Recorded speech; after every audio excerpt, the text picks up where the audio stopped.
Hi Aries! Welcome po sa ating channel. Ito ay inyong daily gabay tarot reading for April 23, 2025. Kung naka-resonate kayo, comment down. Kung hindi kayo naka-resonate, ibigay niyo po sa iba kasi general reading po ito. This is for you Aries ngayong April 23, 2025.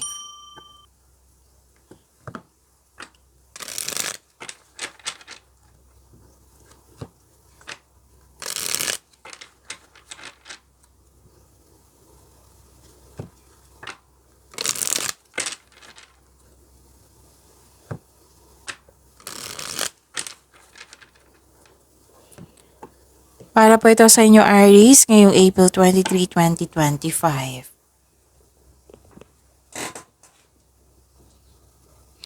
Maraming salamat po sa inyong patuloy na suporta at maraming salamat din po sa mga hindi nag-skip ng ads.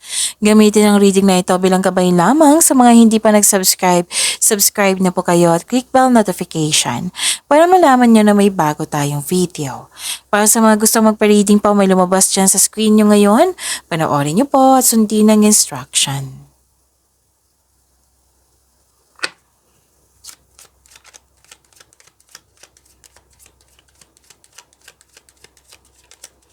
Spirits Guide, mga ganap po para kay Aries ngayong April 23, 2025. I need 3 cards po.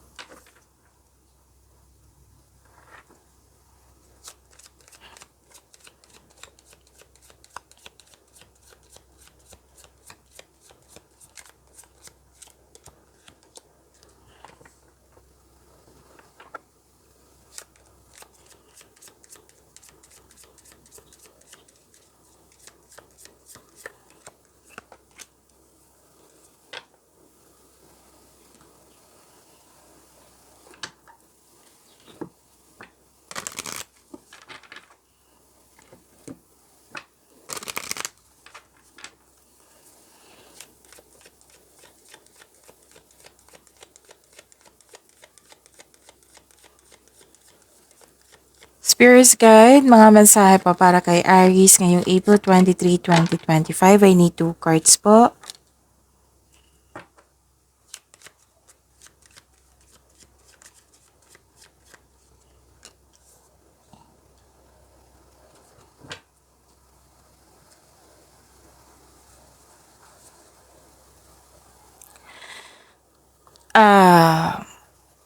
Ngayong April 23, 2025 para po kay Aries. Wow, ang ganda. Ang ganda Aries. Prosperity, cash flow, transaction, may dumating na opportunity na makapagbigay sa ng financial stability. May nakita rin ako ditong malaking pera na parating or dumating na. So, claim nyo po, Aries. Pwedeng may lakad kayo ngayon, pwedeng kayong bisita ngayon, or kayo ay may bisita ngayon. Pwede din na may natanggap kayong news or information na bibigyan mo siya ng agarang action or reaction. May bagong simula po dito. Like for example, kakasimula mo sa connection sa isang tao, kakasimula sa relasyon, sa trabaho, sa project. Basta may bagong simula dito. Tapos may gagawin kayo dito na wala pa kayong experience pero gagawin mo. At may nakita rin ako ditong na-hired kahit walang experience. May nakita rin ako ditong concern sa immature na tao. At may nagbibigay ng, humihingi ng atensyon sa iyo. May humihingi ng atensyon sa iyo na isang bata or ito yung inner child mo. The energy is gaining momentum and bring love into the situation.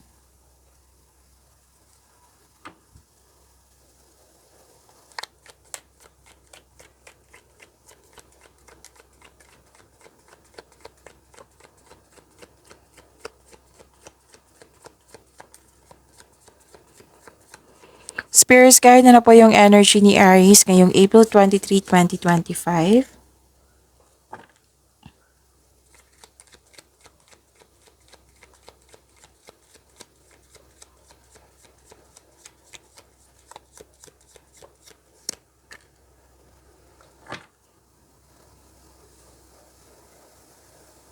Kung may narinig kayo or may nakita kayong repeating message, like for example, nanood kayo ngayon ng April 22, 2025 video reading nyo at saka ngayon, April 23, tapos may napansin kayo na repeating message. Yan po yung pinupush ng cards nyo na kailangan yung bigyan ng atensyon, solusyon at aksyon kung maaari po. Remember, Aries, at the end of the day, alam mo na ikaw lang taong may kakayahan at responsable na gumawa ng sarili mong katotohanan at kinabukasan. So, ano yung energy ni Aries?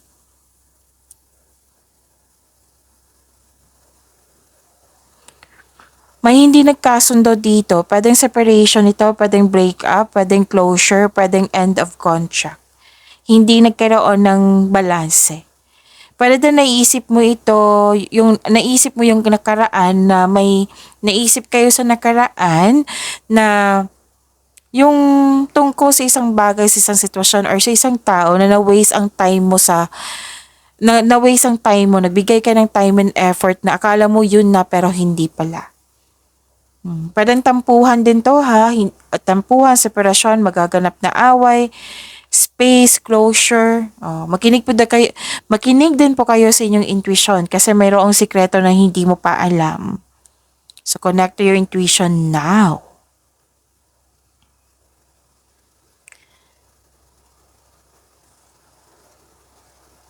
So dalawang card na po nagsabi dito na nagkaroon ng disbalansa, unfair treatment, bias, false accusation, injustice, irresponsible, hindi nagsasabi ng totoo.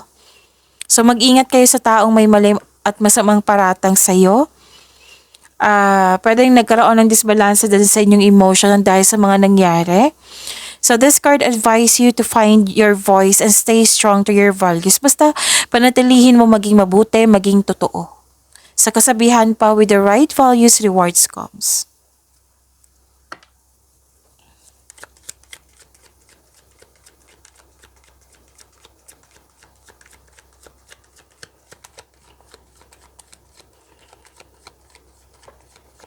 Spirits Guide, career and money po ni Aries ngayong April 23.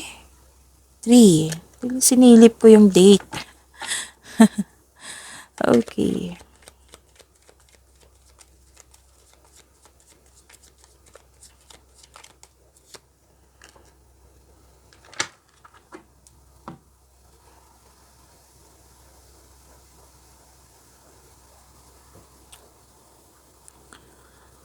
Feeling emotionally drained.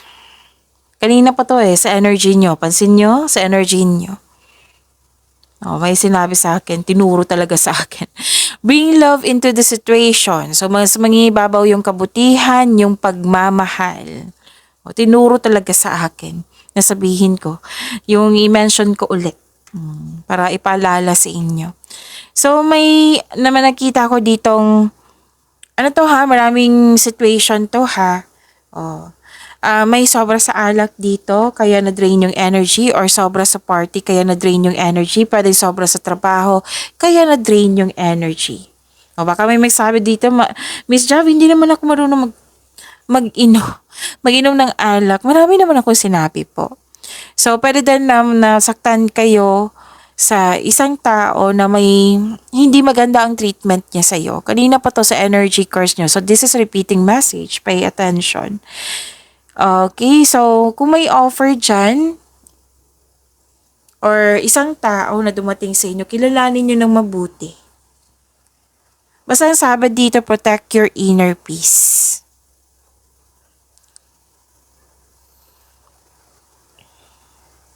May nakita ko ditong transformation ending with new beginning. May ganap na career change, may paglilipat ng work or workplace. May balak ka din itigil yung negosyo mo para mag-try ng ibang negosyo na naka-align sa passion mo. Pwede din end of contract. Yung sinabi ko kanina, end of contract, may closure. And sa kaparahan, this is a tough time pero huwag kayong mag-alala, money matters will improve, so hold tight.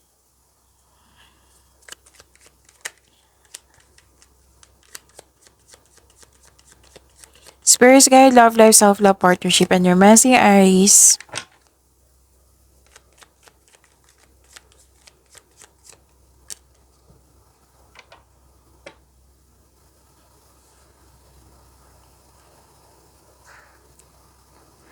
May procrastination dito, huwag kayong magpabaya sa paggawa ng plano, siguraduhin konkretong plano. At immature pa rin 'to, eh. Nag-clarify siya dito sa oracle cards, dito rin. 'Di ba, puwede din lumabas 'to kahapon or the other day sa weekly niyo. So, puwede din nagkaroon ng frustration kasi feeling mo walang progress yung mga ginagawa mo, walang parang naiinip ka dito sa status mo. So if you want to see the result, mag-build kayo ng konkretong plano without rushing. So, magkakaroon ng pagbalanse at the end of the day. If you're single, wag niyong pilitin na magbuo ng relasyon na hindi nakatadhana sa iyo. Wag kayong mag-alala kasi may ibibigay sa iyo ang universe. So, magtiwala po. Sa mga marelasyon sa buhay mag-asawa, may emotional and intense na mangyayari. Nagbigay ka ng trust. Mas lalong lumaki yung or tumaas yung trust mo. Oo. So, may next level dito sa inyong relasyon. Pagyamanin niyo po yung blessings na binigay sa inyo, Aries. See you tomorrow. Maraming salamat po.